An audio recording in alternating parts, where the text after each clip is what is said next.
श्री स्वामी समर्थ. स्वागत आहे तुमचं माझ्या यूट्यूब चॅनलवरती. आजचा दिवस तुम्हाला खूप छान, सुखाचा, समाधानाचा जाऊ देत, हीच मी स्वामींच्या चरणी प्रार्थना करते आणि आजच्या नवीन व्हिडिओला सुरुवात करते.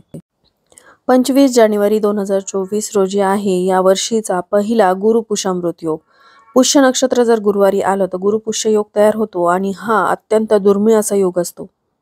या दिवसाला अनन्यसाधारण असं महत्त्व आहे. या दिवशी गुंजभर का होईना सोनं खरेदी करावं, पण सोनं खरेदी करणं शक्य नसेल तर सोन्यापेक्षाही अनमोल अशा कोणत्या वस्तू खरेदी करायच्या आहेत आणि सगळ्यात महत्त्वाचं म्हणजे पिंपळाच्या पानाचा उपाय कसा करायचा आहे, त्याविषयीची माहिती मी आजच्या व्हिडिओमध्ये शेअर करणार आहे. त्यामुळे व्हिडिओ स्किप न करता शेवटपर्यंत बघा. चॅनलवर पहिल्यांदा आला असाल तर नक्कीच सबस्क्राईब करा आणि असेच नवनवीन माहितीपूर्ण व्हिडिओ बघण्यासाठी बेल आयकॉनलाही क्लिक करा. त्यामुळे जेव्हाही मी नवीन व्हिडिओ अपलोड करेल तेव्हा त्याचं नोटिफिकेशन सर्वात आधी तुम्हाला मिळेल आणि तुम्ही एक पण व्हिडिओ मिस करणार नाही. 25 जानेवारी 2024 रोजी आलेल्या गुरुपुष्य नक्षत्राच्या दिवशी पहाटे लवकर उठायचं आहे. उठल्यानंतर अंगण वगैरे स्वच्छ झाडून घ्यायचं. त्यानंतर एका बकेटमध्ये पाणी घ्यायचं. त्या पाण्यामध्ये आपल्याला चिमूटभर हळद आणि गोमूत्र मिक्स करून त्या पाण्याने संपूर्ण अंगणामध्ये सडा टाकायचा आहे. गुरुवारी आपण हळदीचे अनेक उपाय करत असतो, त्यामुळे गुरुपुष्य नक्षत्राच्या दिवशी सुद्धा हा उपाय आपल्याला करायचा आहे. त्यानंतर आपल्या घराचं मुख्य प्रवेशद्वार स्वच्छ पुसून घ्यायचं आहे. हे पुसत असताना देखील हळद आणि गोमूत्र मिश्रित पाण्याचा वापर तुम्ही करायचा आहे. हळद जी आहे ती नकारात्मकतेला घरामध्ये प्रवेश करू देत नाही आणि तसंही गुरुवारी आपण हळदीचे अनेक उपाय करतो, कारण गुरुवारचा दिवस हा भगवान श्रीहरी विष्णूंना समर्पित असतो आणि त्यांना हळद ही अतिशय प्रिय आहे. यासोबतच गुरुवारी तुळशीचं विशेष पूजन करायचं आहे. त्यासाठी तुळशीसमोर एक शुद्ध गाईच्या तुपाचा दिवा तर लावायचाच आहे.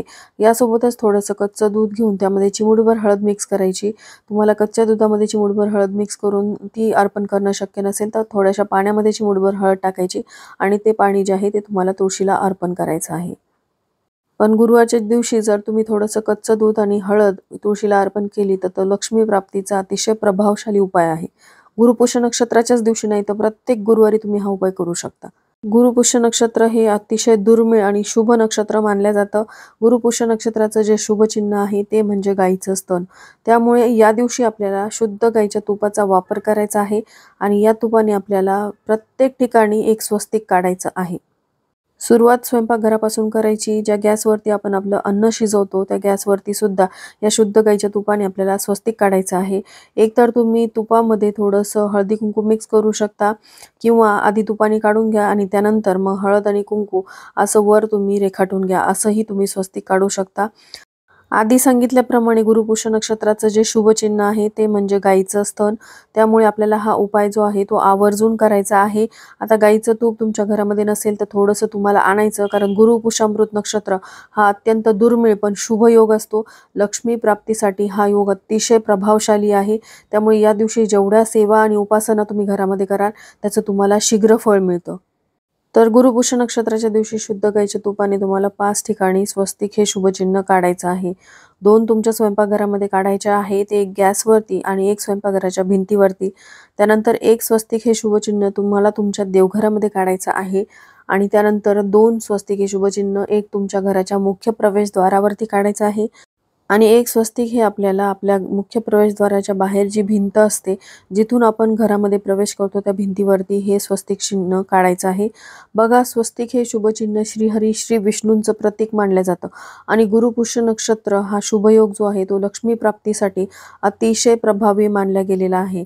त्यामुळे श्रीहरी विष्णूंची कृपा प्राप्त करून घेण्यासाठी देवी लक्ष्मीचं आगमन आपल्या घरामध्ये व्हावं यासाठी हे शुभचिन्ह तुम्हाला काढायचे आहेत. गुरुवारच्या दिवशी आपण आपल्या गुरूंची विशेष सेवा करतो, त्यामुळे आपला गुरुग्रह स्ट्रॉंग होत असतो. पण यासोबतच गुरुपुष्य नक्षत्र आल्यामुळे या दिवशी सुद्धा आपल्याला आपल्या गुरूंची विशेष सेवा करायची आहे, ज्यामध्ये आपल्या स्वामींच्या मूर्तीवरती आपल्याला अभिषेक करायचा आहे. हा अभिषेक करत असताना पाण्याने, पंचामृताने, पाण्याने असा अभिषेक तुम्ही करू शकता. हा अभिषेक करत असताना पुरुष सूक्त, श्री सूक्तमचं पठण करू शकता किंवा तुम्ही श्री स्वामी समर्थ या षडाक्षरी मंत्राचा जप करत हा अभिषेक करू शकता. ज्यांना शक्य आहे त्यांनी या दिवशी स्वामीचरित्र सारामृताचं पारायण अवश्य करावं. त्यासोबतच आपल्याला भगवान श्रीहरी विष्णूंची सेवा उपासना सुद्धा करायची आहे. तर आपल्या देव्हाऱ्यामध्ये असलेल्या बाळकृष्णांच्या मूर्तीवरती शंखाने आपल्याला अभिषेक करायचा आहे. हा अभिषेक करत असताना ओम नमो भगवते वासुदेवाय नमः या मंत्राचा जप करायचा आहे। तुमच्या घरामध्ये शंख नसेल तर तुम्ही पळी आणि पेल्याचा वापर करून सुद्धा हा अभिषेक करू शकता। तर बघा, देवी लक्ष्मीला तिच्यापेक्षाही अधिक प्रिय भगवान श्रीहरी विष्णूंची सेवा आहे।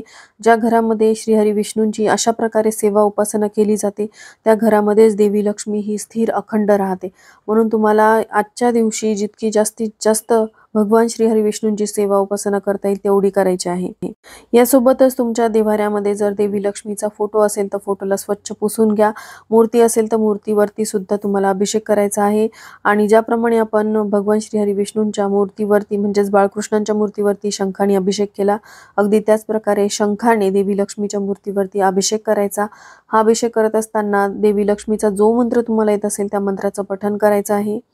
ओम श्री महालक्ष्मी नमः, ओम श्री महालक्ष्मी नमः या मंत्राचा जप करू शकता किंवा तुम्ही केवळ श्रीम या अतिशय प्रभावशाली मंत्राचा जप करत हा अभिषेक करू शकता किंवा तुम्ही कमलात्मक मंत्राचा सुद्धा जप करू शकता। या दिवशी कनकधारा स्तोत्राच्या व्रताला सुद्धा तुम्ही सुरुवात करू शकता। जर तुम्हाला या व्रताविषयीची माहिती हवी असेल तर मला कमेंट करून नक्की सांगा, मी त्यावरती एक सेपरेट व्हिडिओ बनवेल। लक्ष्मी प्राप्तीसाठी कनकधारा स्तोत्र हे व्रत अतिशय प्रभावशाली आहे। ज्यांच्या घरामध्ये आर्थिक समस्या असतात त्यांनी ते व्रत आवर्जून करावं। कनकधारा स्तोत्र ही अतिशय उच्च कोटीची भगवान श्रीहरी विष्णूंची देवी लक्ष्मीची प्रिय असलेली सेवा आहे। त्यामुळे ही सेवा करत असताना गुलाबांच्या पाकळ्यांचा अभिषेक आवर्जून करा। कोणतीही सेवा घरामध्ये करणं शक्य नाही झालं तर कनकधारा स्तोत्राचं पठण केल्यामुळे सुद्धा तुमच्या कठीणातील कठीण समस्या ह्या नष्ट होतात। एवढी ही प्रभावी सेवा आहे। पण याचं जर तुम्हाला व्रत करायचं असेल तर व्रताच्या प्रभावामुळे तर घरामध्ये असलेले दुःख दारिद्र्य संपूर्णपणे नष्ट होतं। त्यामुळे ज्यांना शक्य आहे त्यांनी कनकधारा स्तोत्राच्या व्रताला आजच्या दिवशी म्हणजेच गुरुपुषामृत नक्षत्रापासून सुरुवात करावी। यासोबतच तुम्हाला पिंपळाच्या पानाचा अतिशय प्रभावशाली उपाय सुद्धा करायचा आहे। जर शक्य झालं तर गुरुपुष्य नक्षत्राच्या आधीच पिंपळाची पानं तोडून आणा किंवा त्या दिवशी तोडली तरीही चालतील। आणि त्यावरती तुम्हाला बाळकृष्णांच्या मूर्तीची स्थापना करायची आहे, देवी लक्ष्मीची स्थापना करायची आहे, कारण पिंपळाच्या झाडामध्ये साक्षात भगवान श्रीहरी विष्णूंचा वास असतो। यासोबतच पिंपळाच्या पानाचा अतिशय प्रभावशाली उपाय तुम्हाला तुमच्या घराच्या उंबरठ्या बाहेर सुद्धा करायचा आहे। तर अशा प्रकारे 2 पिंपळाची पानं घ्यायची, त्यावरती अष्टगंध कुंकू वगैरे लावून घ्यायचं आणि त्या 2 पिंपळाच्या पानाला उंबरठ्या बाहेर अशा प्रकारे ठेवायचं आहे आणि त्यावरती 2 दिवे जे आहेत ते प्रज्वलित करायचे आहेत। सांगितल्याप्रमाणे पिंपळाच्या झाडामध्ये साक्षात श्रीहरी विष्णूंचा वास असतो। जिथे अशा प्रकारे 2 दिवे पिंपळाच्या पानावरती प्रज्वलित केलेले देवी लक्ष्मीला दिसतात त्या घराकडे देवी लक्ष्मी आकर्षित होते। देवी लक्ष्मी ही नेहमी धनाच्या स्वरूपात नाही तर सुख समाधानाच्या समृद्धीच्या स्वरूपात सुद्धा आपल्या घरामध्ये नांदत असते। त्यामुळे देवी लक्ष्मीला आपल्या घराकडे आकर्षित करण्यासाठी हा पिंपळाच्या पानाचा उपाय तुम्ही गुरुपुष्य नक्षत्राच्या दिवशी आवर्जून करा। बघा, गुरुपुष्य नक्षत्र हे नेहमी येत नाही, वर्षातून अगदी बोटावर मोजणे इतके दिवस गुरुपुष्य नक्षत्राचे असतात आणि त्याच वेळी तुम्हाला ह्या सेवा करायला मिळतात। पिंपळाच्या पानाच्या उपायासोबतच उंबरठ्यावरती हळदीचं लेपन करायचं। त्यानंतर आपल्या घराच्या मुख्य प्रवेशद्वाराबाहेर सुंदर अशी रांगोळी काढायची आहे, ज्यामध्ये लक्ष्मीची पावलं ही असावीत, कमळ असावं। त्यानंतर जी शुभचिन्ह भगवान श्रीहरी विष्णूंना प्रिय आहेत ती शुभचिन्ह आपल्याला उंबरठ्यावरती काढायची आहेत। सांगितल्याप्रमाणे आपल्याला मुख्य प्रवेशद्वारावरती स्वस्तिक हे शुभचिन्ह काढायचं आहे। शक्य झालं तर आंब्याच्या पानाचं तोरण लावायचं, कारण गुरुपुष्य नक्षत्र हा अतिशय शुभ, दुर्मिळ व अतिशय शीघ्र फलदायी असा योग आहे। लक्ष्मी प्राप्तीसाठीच्या जेवढ्या सेवा तुम्हाला या दिवशी करता येतील तेवढ्या करायच्या आहेत। यासोबतच ज्यांना 12 फुलवातींची सेवा करायची आहे आणि मागच्या गुरुपुषामृत योगावरती त्यांना काही कारणामुळे शक्य नाही झालं, त्यांनी या सेवेला या गुरुपुष्य नक्षत्रापासून सुरुवात करावी। ही सेवा कशी करावी तर पहा, ही 12 फुलवातींची सेवा करत असताना कोणत्या नियम व अटींचं पालन आपल्याला करायचं आहे, ही सेवा आपल्याला कोणत्या वेळेमध्ये करायची आहे, ही फुलवात प्रज्वलित केल्यानंतर यावरती कोणत्या विशेष सेवा करायच्या आहेत ज्यामुळे आपल्या घरामध्ये आर्थिक समस्या कधीही जाणवणार नाहीत, पैशांची कमतरता भासणार नाही। धनप्राप्तीची अतिशय प्रभावशाली सेवा आहे। गुरुपुष्य नक्षत्रापासूनच तुम्हाला ही सेवा करता येते। त्यामुळे तुम्हाला यावरती व्हिडिओ हवा असेल तर कमेंट करून सांगा। आणि आता त्यानंतर आपण जाणून घेऊयात की बघा, गुरुपुष्य नक्षत्राच्या दिवशी गुंजभर का होईना सोनं खरेदी करावं असं म्हणतात, पण ज्यांना सोनं खरेदी करणं शक्य नाही त्यांनी अशा कोणत्या गोष्टींची खरेदी करायची आहे ज्यामुळे देवी लक्ष्मी त्यांच्या घरामध्ये स्थिर राहणार आहे। कारण सोन्या चांदीपेक्षाही मौल्यवान अशा देवी लक्ष्मीला प्रिय असलेल्या वस्तू तुमच्या घरामध्ये असायला हव्यात आणि गुरुपुष्य नक्षत्राच्या दिवशी तुम्ही त्या वस्तू खरेदी करून आणल्या तर तुम्हाला त्याचे शुभ परिणाम बघायला मिळतात आणि देवी लक्ष्मी जी आहे ती प्रसन्न होते. इतक्या ह्या प्रभावी वस्तू असतात. तर एक एक करून आपण त्या वस्तू आता जाणून घेऊयात. तर पहा, गुरुपुष्य नक्षत्राच्या दिवशी चांदीची निरांजनी खरेदी करण्याला अतिशय महत्त्व आहे. यासोबतच तुम्ही कमळगट्ट्याच्या माळेची सुद्धा खरेदी करू शकता, कारण ती देवी लक्ष्मीला अतिशय प्रिय आहे. कमळाचं फूल हे देवी लक्ष्मीला प्रिय असतं, पण रोज ते आपल्याला देवी लक्ष्मीला अर्पण करता येत नाही. त्यामुळे कमळांच्या बियांपासून बनलेली ही कमळगट्ट्याची माळ जर तुम्ही या दिवशी गुरुपुष्य नक्षत्राच्या दिवशी खरेदी केलीत तर देवी लक्ष्मी ही खूप प्रसन्न होते आणि तिला आपण 108 कमळाची फुलं अर्पण केल्याचं आपल्याला पुण्य लाभतं. यासोबतच तुमच्या देव्हाऱ्यामध्ये जर कवड्या नसतील तर पिवळ्या कवड्यांची खरेदी तुम्ही अवश्य करा. कवड्या देखील देवी लक्ष्मीला अतिशय प्रिय आहेत.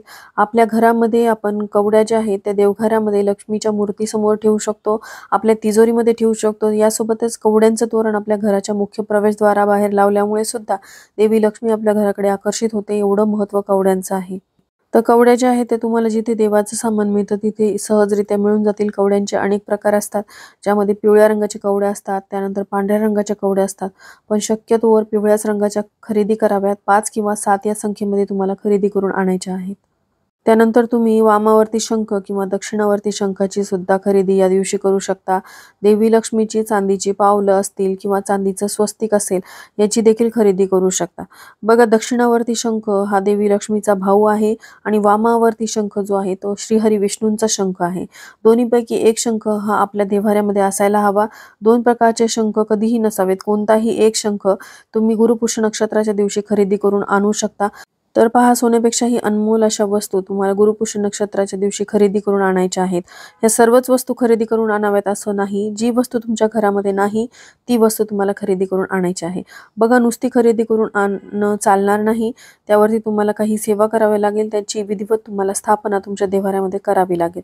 यावरचे सगळे डिटेल व्हिडिओ माझ्या चॅनलवरती आहेत, तुम्ही ते बघू शकता.